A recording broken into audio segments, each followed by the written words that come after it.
అప్పట్లో క్రికెట్ ఆడేవాడిని, shadow practice చేసేవాడిని హాస్టల్ ప్రెమిసెస్ లో. సో ఒకసారి పిలిచిండు నన్ను, పిలిచి ఏంటి ఏం చేస్తున్నావు రోజు ఇట్లా ప్రాక్టీస్ చేస్తున్నావు అంటే, నేను క్రికెటర్ అవుదాం అనుకుంటున్నాను, దానికోసం నేను కష్టపడుతున్నాను డే నైట్ అని చెప్తే, మీ డాడీ ఏం చేస్తాడని చెప్పాను. వెనక చూసి ముందు పోవాలి బ్రో అన్నాడు. ఆయన ఒక స్మైల్ ఇచ్చాడు. ఆ రోజు అనుకున్నాను వీడు నన్ను ఫ్యూచర్లో ఇలా చూడాలనుకున్నాను. అక్కడి నుంచి వాడే నన్ను ఇన్స్పైర్ చేశాడు. ఈరోజు ఈ క్లాస్ వాడి పైన ఏదైతే సీన్ మీకు చూపించానో దానికి రీజన్ కూడా వాడే. ఎక్కడున్నా కూడా థ్యాంక్ యూ బ్రో, నన్ను చాలా ఇన్స్పైర్ చేసావు. ఎక్కడున్నా కూడా నన్ను చూడాలి, నువ్వు ఇలాగే చూడాలనుకుంటున్నాను, ఇక ముందు కూడా చూస్తావు. దీని ఇన్స్పిరేషన్ తీసుకుని నేను ఈ లోవరాజ్ క్యారెక్టర్ క్రియేట్ చేశాను. ఎందుకంటే ఈరోజు ఇంటలెక్చువల్ ప్రాపర్టీకి వాల్యూ పోయింది. ఇప్పుడు నేను కార్లో దిగితే ఒక మర్యాద, సైకిల్ మీద దిగితే ఒక మర్యాద, నడుచుకుంటూ వస్తే ఒక మర్యాద, అలా ఉండకూడదు. కార్లో దిగినోడికి బుర్ర లేకపోయినా కూడా వాడు మర్యాద ఇవ్వకూడదు. సైకిల్ మీద వచ్చినోడికి వాడు బుర్ర ఉన్నా కూడా వాడు సెల్యూట్ చేయాలి. సో ఆ థాట్ ప్రాసెస్ నేను యూత్ లోకి ఎప్పుడు కూడా ఇండ్యూస్ చేయడానికి ట్రై చేస్తుంటాను. సో అందులో భాగంగానే ఈ క్లాస్ వర్క్ తో ఈ టీజర్ మీకు చూపించాను, స్టార్ట్ చేసిన ఈ కాన్సెప్ట్ ని. అండ్ నేను ఎప్పుడు కూడా నా కోసం సినిమాలు తీసుకుంటాను. అంటే నటుడిగా నేను నా హైయెస్ట్ పొటెన్షియల్ ని నేను ఎగ్జిబిట్ చేసుకోవడానికి తీసుకుంటాను. కానీ నాతో పాటు ఎప్పుడు కూడా ప్రతి సినిమాలో ఒక 50 మంది నటీనటులను, కొత్త నటీనటులను ఎంకరేజ్ చేస్తాను. ఎందుకంటే నేను పడిన కష్టం, ఒక టాలెంట్ ని గుర్తించడానికి లైక్ నాకు 20 years పట్టింది. నేను తిరగని ఆఫీస్ లేవు ఒక టైంలో, ఒక 1-2 years స్పాన్ లో చెప్పులు అరిగిపోయినాయి. నాకు 20 ఏళ్ళు పట్టింది, నాలాగా ఇంకోటికి 20 ఏళ్ళు పట్టకూడదని చెప్పి నేను రాసే కథ కూడా ఒక రామాయణం లాగా, మహాభారతం లాగా ప్రతి క్యారెక్టర్ కి ఇంపార్టెన్స్ ఉండేటట్టు, ఏదో ఉన్నారన్నట్టు కాకుండా ప్రతి క్యారెక్టర్ కి ఇంపార్టెన్స్ ఉండేటట్టు ప్రతి ఆర్టిస్ట్ తో కూడా ఎప్పుడు 1-to-1 ఉంటాను. నేను గ్రూపులు కట్టేవాడిని ఎప్పుడు నేను ఎంకరేజ్ చేయను, ఎవరిని రాయమని కూడా. ఎందుకంటే అలాంటి గ్రూపులు కట్టే వాళ్ళ వల్లే నాకు ఇంత టైం పట్టింది, అలాంటి సామాన్యుడికి. సో గ్రూపులు కట్టే వాళ్ళని, టీం వర్క్ అని మాట్లాడే వాళ్ళని నేను ఎప్పుడు ఎంకరేజ్ చేయను. ఎందుకంటే నాది టీం వర్క్ కాదు. నేను ఒక్కడనే కథ రాసుకుంటాను, బయటకు వస్తాను, టీం సెట్ చేసుకుంటాను, దిగుతాను. ఎవరికి కత్తి లేదు, నా క్రూలో ఎవరికి కత్తి లేదు. మా కెమెరామెన్ గారు పెద్ద కెమెరామెన్, ఆయన 100% లవ్ సినిమా చేసిన కెమెరామెన్. ఇంకా ఆయన పెద్ద కెమెరామెన్ కదా, ఆయనకి ఏమైనా కథ చెప్తామని. నా దగ్గర కథ లేదు ఫస్ట్ కథ చెప్పడానికి. సార్ మీకు సింగిల్ లైన్ ఆర్డర్ పంపిస్తాను సార్ అంటే, పర్లేదండి ఈ జర్నీ చేద్దాం, మీరు కథ చెప్పొద్దు, మీరు ఏమనుకున్నారు అది తీయండి అన్నారు. సో ఆయన ఫ్రీ హ్యాండ్ ఇచ్చాక నాకు ఇంకా కాన్ఫిడెన్స్ పెరిగింది. అండ్ లాస్ట్ 3 సినిమాలు నేను డిజిటల్లీ రిలీజ్ చేసిన నిర్బంధం 2, మాంగళ్యం తరహాలోనే ఇది కూడా ఆన్ లొకేషన్ నేను కథ రాయడం జరిగింది, ఆన్ లొకేషన్ నేను సినిమా తీయడం జరిగింది. నేను ఒక్కసారి సెట్ లోకి ఎంటర్ అయ్యాక డైరెక్టర్ నేను కాదు, లోవరాజు. దీని ముందు సినిమాకి కూడా డైరెక్టర్ నేను కాదు, దొరబాబు. సో అక్కడికి వెళ్ళాక వాడికి ఏమనిపిస్తే అది నేను తీస్తాను, నేను మిగతా వాళ్ళతో కమ్యూనికేట్ చేస్తాను. అండ్ ఇంకొకటి, కమింగ్ టు ఇండస్ట్రీ, నా టీజర్ లాంచ్ అప్పుడే చూశారు. బుచ్చిబాబు గారు వచ్చారు, విశ్వక్సేన్ వచ్చాడు, అండ్ ఎస్కేఎన్ గారు వచ్చారు, and lot of industry people are ready to come. ఈరోజు వద్దని చెప్పాను, వద్దు సార్ నేను వేలు వెళ్తున్నాను, ఎవరు రావద్దని చెప్పాను. సో ఇండస్ట్రీ సపోర్ట్ మనకు లేదనుకుంటున్నాం, ఇన్ని రోజులు మనకు ఉంది, వాళ్ళు మన బలం గుర్తించారు. ఇక్కడి నుంచి చేయాల్సిన పని ఏమన్నా ఉంటే నా మొదటి వరుస ప్రేక్షకులు మాత్రమే. సో నెపోటిజం అనే ఒడ్డు ఇక్కడ ఉంటే నేను గొయ్యిలో ఉన్నాను, సామాన్యుడు గొయ్యిలో ఉంటాడు.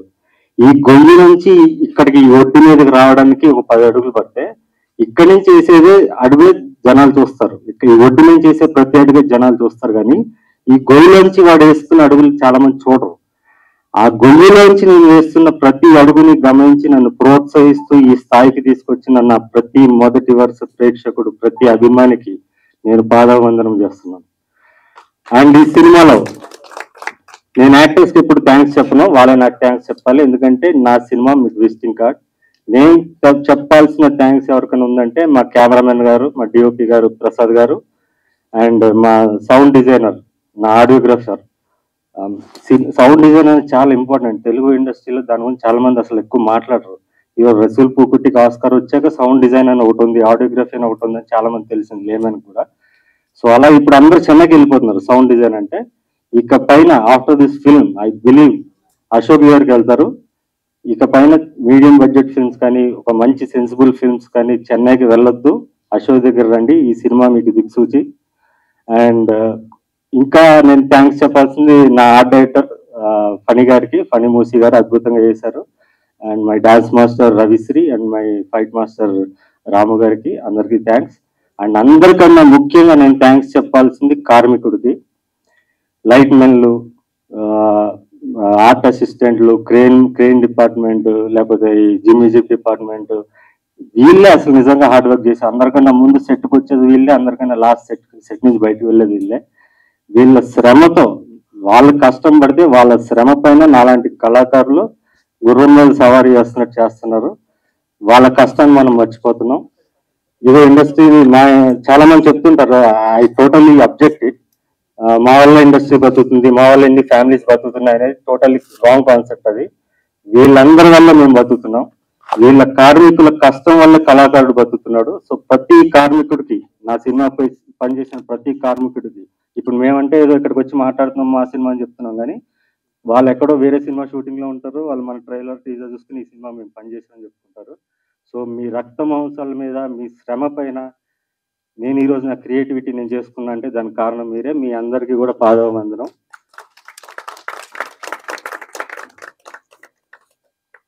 ఇంకా నా క్రూ మాట్లాడతారు, నా దాంట్లో యాక్ట్ చేసిన ప్రతి నటులను ఇంట్రడ్యూస్ చేస్తాను. ముఖ్యంగా కిరీటి రా.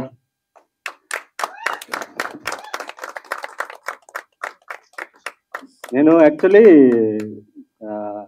లాస్ట్ 3 సినిమాలు నేను డిజిటల్లీ రిలీజ్ చేసిన 3 సినిమాలు కూడా ఆన్ లొకేషన్ కథ రాశాను. ఈసారి సినిమా థియేటర్కి వస్తున్నాను, ప్రాపర్ కథ రాసుకోవాలని చెప్పి 2-3 కథలు రాశాను ఒక్కనే కూర్చుని. రాసి 3 చింపేశాను. చింపేసి మళ్ళీ ఆన్ లొకేషన్లో అదే ఫైర్లో రాయాలి. సో దీనికి స్టార్ట్ చేయాలనుకున్నప్పుడు నాకు ఒక ఆర్ట్ డైరెక్టర్ కావాలి. దీంట్లో యముడు గద, యముడు కిరీటం చేయాలన్నమాట. దానికోసం ఒక ఆర్ట్ డైరెక్టర్ కాంటాక్ట్ దొరికితే అతను కలిశాను. కలిసినప్పుడు అతనితో నేను మాట్లాడిన అతను ఎవరో తెలియదు, వచ్చాడు, పని చేసాడు, వెళ్ళిపోయాడు అన్న. ఈ కాన్వర్జేషన్ అంతా వాళ్ళ తమ్ముడు ఒకడు చూస్తున్నాడు. వాడేమో యాక్టర్, వాడికి థియేటర్ యాక్టర్, వాడికి పిచ్చి యాక్టింగ్ అంటే. వాడు అటు ఇటు కనుక్కుని నా దగ్గరకు వచ్చాడు. వచ్చి నాకు ఇలా యాక్టింగ్ ఇంట్రెస్ట్ ఉన్నా, నీ సినిమాలో చేస్తా అంటే, నాకు వీడిని చూశాను, 2 days చూశాను. చూశాక రాముడికి లక్ష్మణ్, ఇంతకుముందు లక్ష్మణ్ ఎలాగో ఈ సినిమాకి సూరిబాబు అలాగా. లక్ష్మణ్ బాగా ఎంటర్టైనింగ్ ఉంటాడు, కానీ ఇందులో సూరిబాబు చాలా సెటిల్డ్ గా ఉంటాడు. ప్రతి హీరో ఫ్రెండ్ అంటే ఇలా ఉండాలి అనే విధంగా సూరిబాబు ఉంటాడు. All the best to him. And next Nagalakshmi. నేను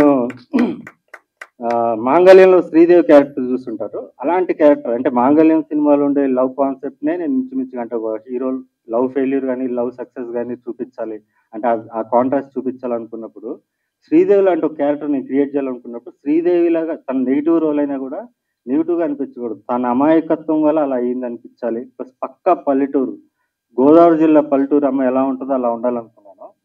చాలా ఆడిషన్స్ చేశాను, చాలా మంది చూశాను, నాకు వర్కౌట్ అవ్వాల. సో ఈ కిరీటి వీళ్ళ దాంట్లోనే పనిచేసే ఒక అమ్మాయి ఉంటారు, అంటే వేరే క్యారెక్టర్, వేరే హీరోయిన్, మెయిన్ హీరోయిన్ క్యారెక్టర్గా తీసుకొచ్చాడు. కానీ ఈ అమ్మాయిలో నేను ఈ క్యారెక్టర్ చూశాను. నిజంగా అమ్మాయి చాలా అమాయకురాలు, నిజంగానే అలాగే పల్లెటూరు భాష మాట్లాడుతుంది. కానీ ఆమె మొన్న కాన్వకేషన్ తీసుకుంది, మొన్నే డిగ్రీ కూడా చదివింది, బాగా చదువుకున్న అమ్మాయి. కానీ ఎందుకు నువ్వు ఇలా మాట్లాడుతావు అంటే మా ఇంట్లో అలా మాట్లాడుతుంది. సో నాకు ప్లస్ అయింది, thank you so much. And ఆ అమ్మాయికి బ్యూటిఫుల్ ఫేస్ ఉంది, డెఫినెట్లీ యూత్లో ఒక ఊపు ఊపేస్తుంది. అండ్ అనిల్ గారు, ఈ అనిల్ గారి గురించి నేను కొత్త చెప్పాల్సిందే లేదు. అశోక్ అన్న మీ అందరికీ తెలిసి ఉంటుంది, నిర్బంధం 2, మాంగళ్యంలో కాశీ, ఆయన అద్భుతమైన నటుడైన. ఆయన గురించి నేను చెప్పవసరం లేదు, ఇంకా ఆల్రెడీ ఆయన స్టార్. ఈ సినిమాతో థియేటర్కి వెళ్ళి ఎంట్రీ ఇస్తున్నాడు నాతో పాటు అంతే.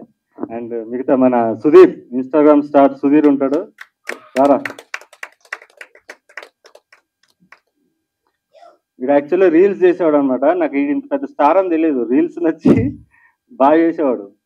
తన ఓన్ వాయిస్ తో, ఓన్ కంటెంట్ తో చాలా బాగా చేసేవాడు. ఇందులో ఒక చాలా ఇంపార్టెంట్ రోల్ ఉంటే పిలిచాక తెలిసింది అసలు నా సినిమా టీజర్ కింద కూడా సుధీర్ అన్న ఫ్యాన్స్ అని పెడుతున్నారు. నా మీనేమో ఫోన్ చేసి, సార్ మీరు సుడిగాలి సుధీర్ అనుకుంటున్నారు చాలా మంది మిమ్మల్ని, సుధీర్ అన్న ఫ్యాన్స్ అంటే నేను కూడా షాక్ అయ్యి తర్వాత అర్థమైంది వీడని. నిఖిల్ ఆల్రెడీ వాడిని ఇంట్రొడ్యూస్ చేశాము. ఇతను కూడా థియేటర్ యాక్టర్, ఫెంటాస్టిక్ యాక్టర్, మీరు చూసారు ఆల్రెడీ, తన గురించి చెప్పాల్సిన అవసరం లేదు. నాగతేజ,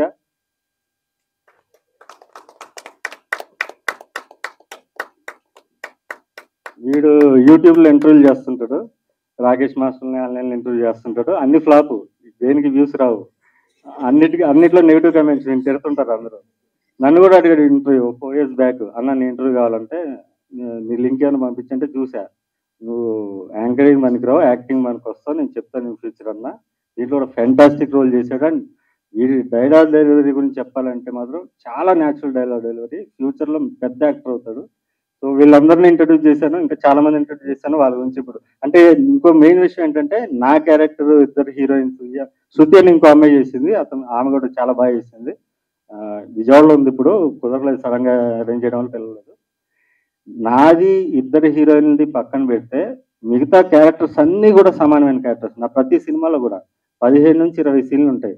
సో ఎవరిది ఎక్కడ ఏ ఆర్డర్ పెట్టాలో తెలియదు. సో నేను జంబుల్ చేస్తుంటాను, ఒక్కొక్కసారి ప్రెస్ మీట్లో ఒక్కొక్కసారి జంబుల్ చేసి పెడుతుంటాను. సో ప్రతి క్యారెక్టర్ కూడా నా సినిమాలో చాలా ఇంపార్టెంట్ రోల్స్. అండ్ మా కెమెరామెన్ గారికి మళ్ళీ థ్యాంక్స్, ఎందుకంటే కథ తెలియకుండా ప్లస్ నేను అప్పటికప్పుడు ఏదో చెప్పేసేవాడిని, దాన్ని ఆయన అడ్జస్ట్ అవుతూ అడాప్ట్ అవుతూ ఇంత ట్రావెల్ చేసినందుకు నా కెమెరామెన్కి, మా ఆర్ట్ డైరెక్టర్కి, మిగతా టెక్నీషియన్స్కి అందరికి కూడా మళ్ళీ థ్యాంక్స్ చెప్తున్నాను. అండ్ ఇప్పుడు వీళ్ళు మాట్లాడతారు. Thank you. అందరికీ నమస్కారం. నా పేరు Nagalakshmi. Thank you so much sir, ఈ మూవీలో ఇంత మంచి ఛాన్స్ ఇచ్చినందుకు.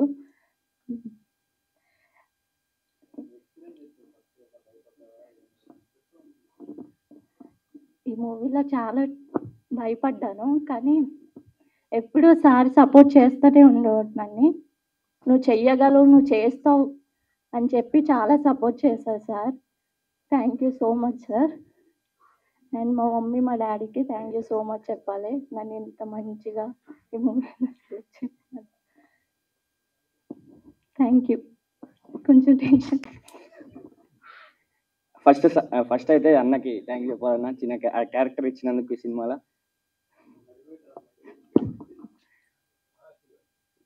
అదే సరోజనకైతే ఫస్ట్ థ్యాంక్స్ చెప్పాలి, అంతకంటే ఎక్కువ నేనేం మాట్లాడాను. ఈ సినిమా 22 August హిట్ అవ్వాలని కోరుకుంటున్నా, అంతే. మా ఫాలోవర్స్ కూడా అందరు చూడాలి. థ్యాంక్ యూ సో మచ్ అందరు. Thank you.